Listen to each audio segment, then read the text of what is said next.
Modules are what gives our site its functionality. Now, since we installed the modules with the site, remember when we first did the install, we were given a choice of just the core or core and most used modules or common modules. Since we did that, we have a bunch of them already installed and enabled here, but not all of them. So when I was taking you through this, we were just using the modules that were here. Now you'll see here that a number of them are disabled, blog and book. So blog enables what you think it is, blogging, and books allow users to create stories and organize those. So let's enable blog. And there's some other ones in here, but I'm just going to enable that. And I think forum is down here, so you can create a forum as well. Okay, and I'm not really going to go too much into using those, but those are modules you can turn on to enable that function. Okay, so now when we go to structure,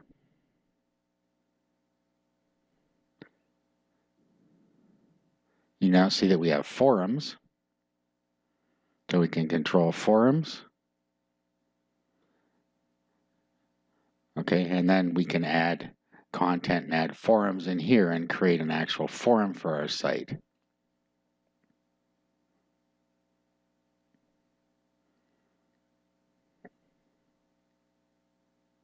And if we go into content types, you see that we have added blog entries and forum topics. Okay, so by adding the modules, we've now increased the functionality of our site so that we can now use blogging and forums. Now, what I was talking about in the last video is adding an editor, and this is probably a good thing to do before you even start adding your content, would be to adding an editor. So if you go into here to modules, and then you can go to contributors modules here. I like to open this in a new tab.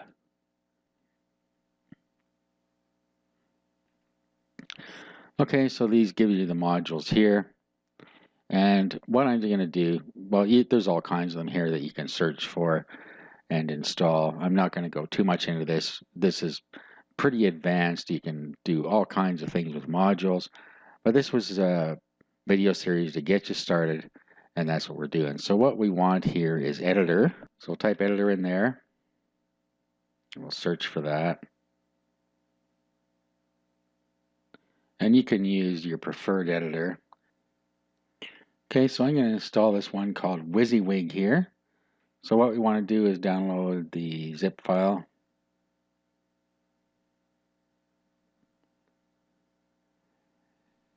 And once it's downloaded, we're going to want to unzip that.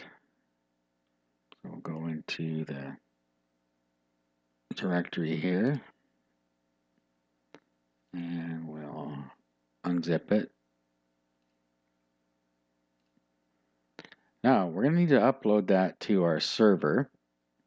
And we're going to be uploading this directory. So let's open up FileZilla again.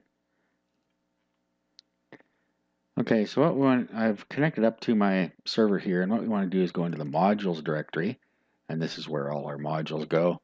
And then we want to go into WYSIWYG, and we want to upload this. Okay, so once that's all uploaded, we'll need to go into the configuration section within Drupal.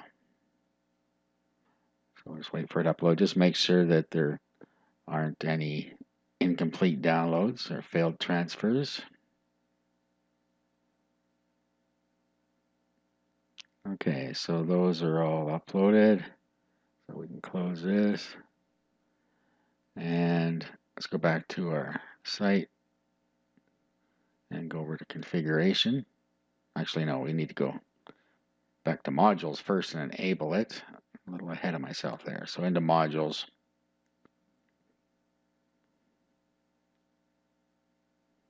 Okay, now roll to the bottom where the user modules are. And we want to enable WYSIWYG and save.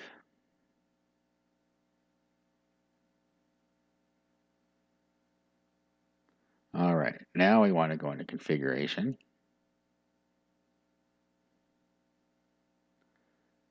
And under content authoring, WYSIWYG.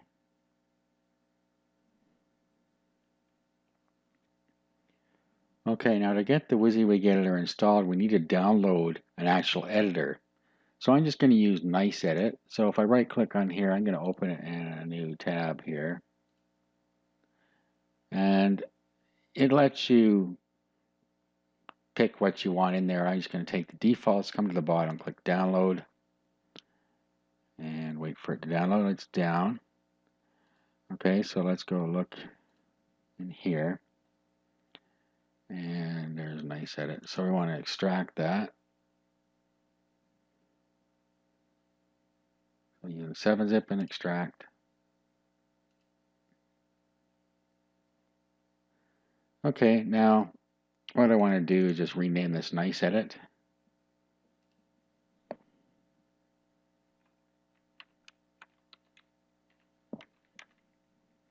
Okay, and then we want to open up our FTP program again, which is FileZilla, or whichever one you like to use. And we're going to upload Nice Edit, where it tells us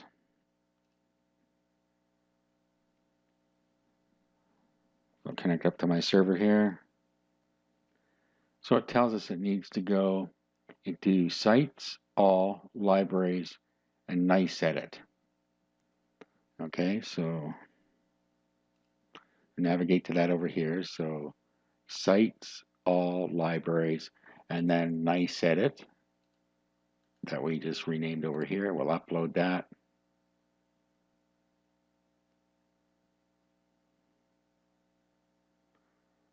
Okay, let's go back to our site here. Let's refresh. It should find the editor now. Okay, so filtered HTML, Nice Edit, full HTML, Nice Edit, plain text, Nice Edit, save. Now, what we want to do is edit any of these profiles we want the editor to be used on. So let's go into filtered HTML. And then you have your basic setup. So you enable by default and allow users to choose default, show enable, disable text toggle link. Now, buttons and plugins, you're going to want to turn any of these on that you want them to use. So let's do that.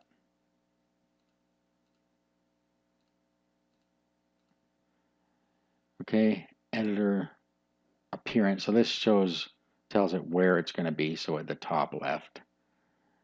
Okay, and then clean up and output. You can probably take the defaults on that, and CSS will use this default CSS for the site. So save that one and change it for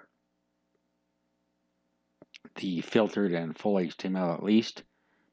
You won't need it for the plain text, but you can set it for that if you want. So let's go over to content. Let's edit.